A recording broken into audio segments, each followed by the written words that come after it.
Olá, bom dia, estudantes, concurseiros, pessoas que estão aí na luta para conquistar uma vaga, tanto no funcionalismo público, quanto em alguma universidade ou em algum IFE. Nesse momento, estamos iniciando mais um combo Curiosidade, mais aula com o tema Os Segredos do Cacau. Se você gostar desse vídeo, ao final, deixe o seu like.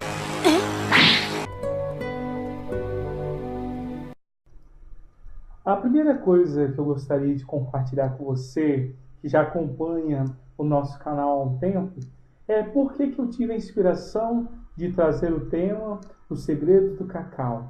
E veio a inspiração através dessa fruta aqui, ó, né, que é o legítimo cacau, que veio de uma propriedade lá em João Neiva, não é? É a propriedade do seu José, da dona Nair e do Nailson. Eu mando um abraço para eles, que é uma propriedade muito abençoada, que o Senhor possa continuar abençoando a vida deles. Mas, a partir desse momento, quando eu tive em contato com essas frutas, eu pensei, a história do cacau é muito rica. A começar pela história atual da utilização do cacau. Né? Atualmente, o cacau é utilizado para poder fazer, né, um dos doces assim muito gostosos que você tem aí espalhados. Né? E o principal chocolate, por exemplo, que é a doce que a gente está falando, que você tem referência, é o chamado chocolate europeu. Mas poucas pessoas sabem que o cacau não é uma fruta europeia, é uma fruta da América. Ele é, quando eles utilizam o cacau para poder estar produzindo esse chocolate, o chocolate ele traz muitos benefícios ao corpo das pessoas, é claro, desde que não seja consumido em muita quantidade, em pequenas quantidades ao dia, ele não faz mal nenhum. Muito pelo contrário, ele faz até bem. Né? Ele tem algumas propriedades que trazem uma certa alegria, né?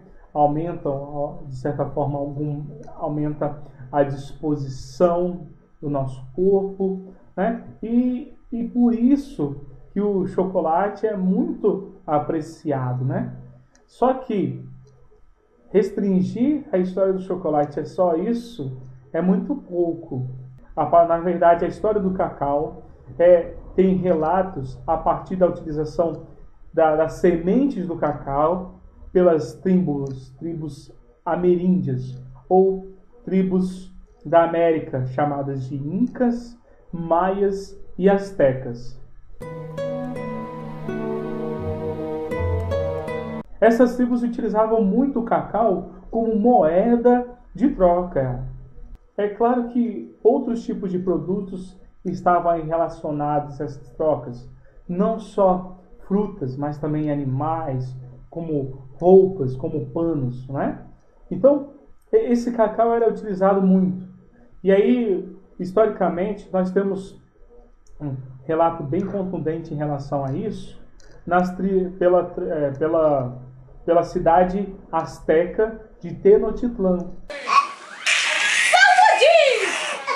Lá em Tenochtitlan, que era um centro comercial, um centro econômico dos astecas, você tem vários relatos da utilização destas sementes, né, nas trocas comerciais.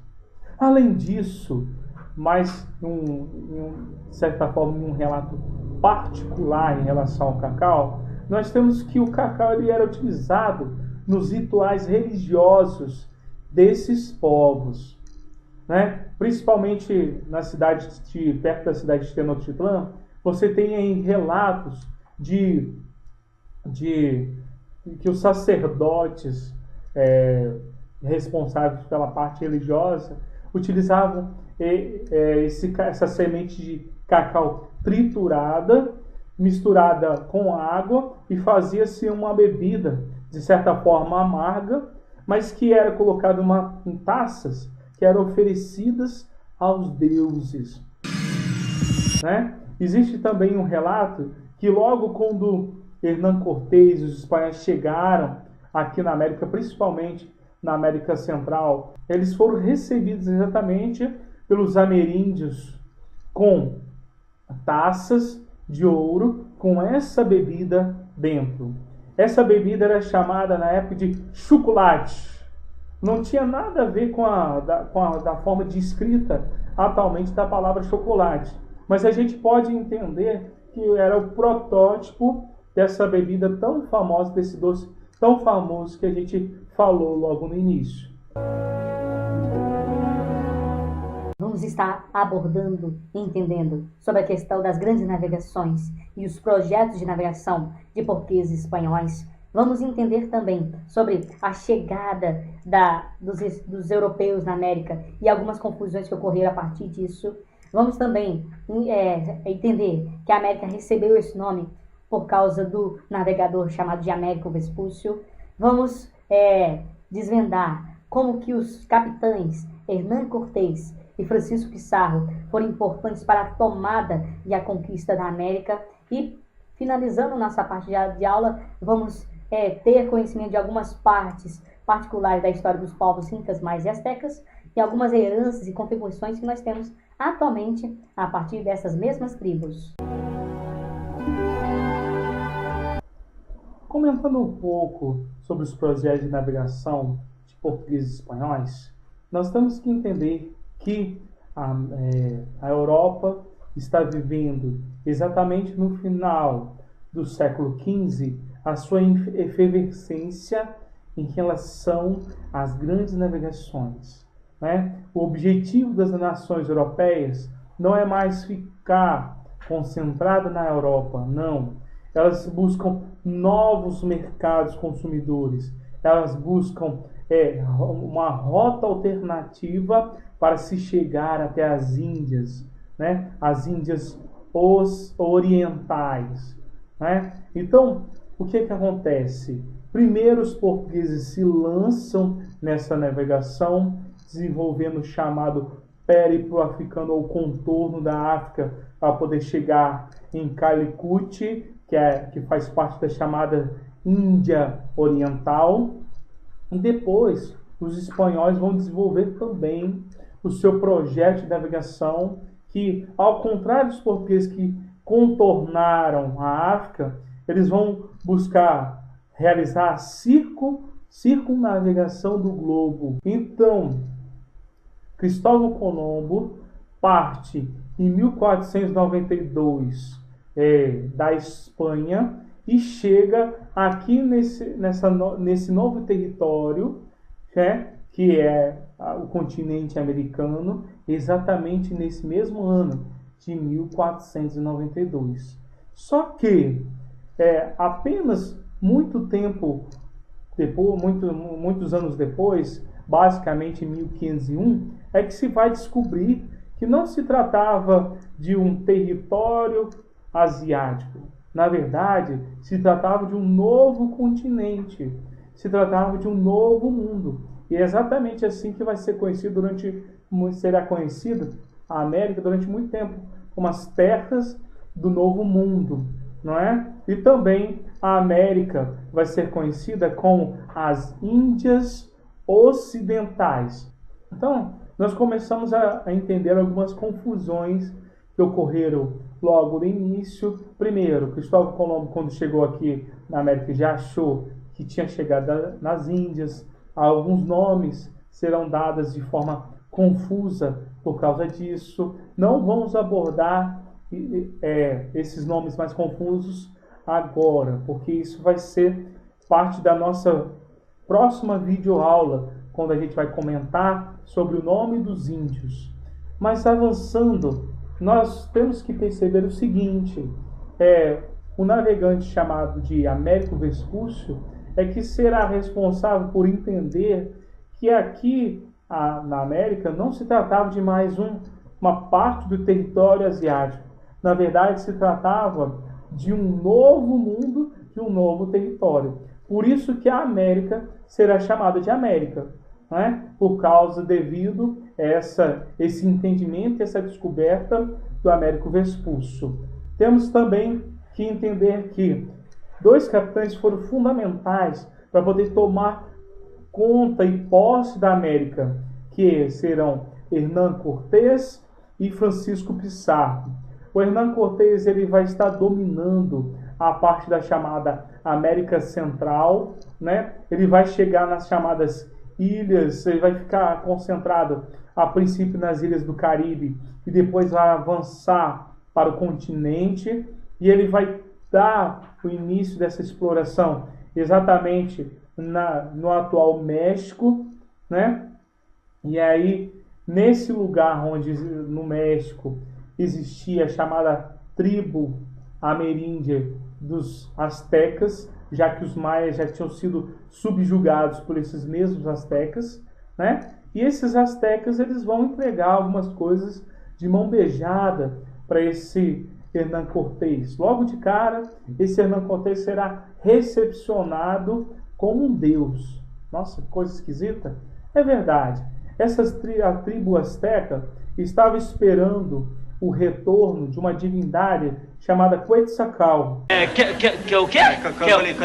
E aí, essa divindade era tipo meio homem e meio animal. E quando essa tribo viu, né, o Hernán Cortés chegando, cavalgando em um cavalo e sendo protegido e revestido com uma armadura, eles imaginaram que aquele cavalo e aquela pessoa era um só.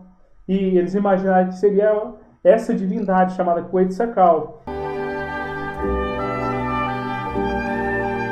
Já Francisco Pizarro, ele vai realizar a sua conquista, sua parte territorial de conquista, já aonde estão o atual Chile, o atual Peru, exatamente nas costas da América do Sul, né? Então, ali ele vai desenvolver a sua estratégia de penetração e conquista desses povos, do povo Inca. Então, a gente já tem algumas informações aí em relação aos povos Incas mais astecas. Por exemplo, o povo asteca e o povo maia, eles se localizaram exatamente na chamada América Central. América Central e parte da América do Norte, não muito avançando para a parte superior da América do Norte, mas na América Central e na parte das ilhas ali que existentes na América Central. E também na América do Sul. Como foi facilitado, foi encontrado ouro em grande abundância nessas 2 localidades, os europeus, principalmente os espanhóis, né? A gente pode chamar os espanhóis também de hispânicos, eles não vão querer explorar a América do Norte e a América da parte que a gente conhece como Brasil. Já em relação às heranças deixadas pelos povos incas mais astecas, nós podemos comentar, por exemplo, sobre a questão do sistema de encanamento e irrigação, né? Os europeus eles vão conseguir aperfeiçoar esse sistema de encanamento e irrigação a partir das técnicas adotadas por essas tribos. Só que a grande contribuição que esses povos vão estar dando para os europeus é em relação à observação astronômica, a observação dos astros como Lua, e a partir dessa observação desses astros, aí a observação em relação ao tempo, né, o calendário europeu, que até então era chamado calendário gregoriano, sofrerá algumas modificações a partir do descobrimento, a partir dos pontos entendidos que as tribos incas mais astecas tinham em relação ao tempo. Se liga aí nos temas relacionados e não esqueça de deixar o seu like ao final do vídeo para fortalecer essa corrente de estudo que é o Comboist.